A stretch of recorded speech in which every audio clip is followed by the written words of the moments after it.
এশারের নামাজ কয় রাকাত? এশারের নামাজ কয় রাকাত? বলতে পারতেছি না। কত আইডিয়া? ভুলে গেছি। তাই বাংলাদেশের সুপারস্টার কে? সাকিব আল হাসান। বাংলাদেশের সুপারস্টার সাকিব আল হাসান। হুম। আচ্ছা, ভালো বলছেন। বলিউডের সুপারস্টার কে? শাহরুখ খান। আচ্ছা, হলিউডের সুপারস্টার কে? টম্পস।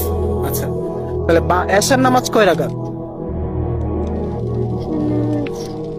মানে বলিউড হলিউডের খবর রাখেন, এশার নামাজ কয় রাকাত সেটা জানেন না? কোন সূরাতে বিসমিল্লাহ পড়তে হয় না? সূরা তাওবা। সরি, সূরা তাওবা। মাশাআল্লাহ। কোরআন শরীফে সর্বমোট সূরা কয়টি? 114টি। কোন ফেরেশতা মানুষের জান কবজ করে? হযরত আজরাইল আলাইহিস সালাতু ওয়াস সালাম। সূরা বাকারাতে কতটি আয়াত আছে? 286টি। 286। 86টি। কোরআন শরীফের সবচেয়ে ছোট সূরা কোনটি? সূরা আল কাউসার। হযরত মুহাম্মদ সাল্লাল্লাহু আলাইহি সাল্লাম কিসের উপর ভর করে মেরাজে গিয়েছিলেন? বুরাক নামক একটি প্রাণী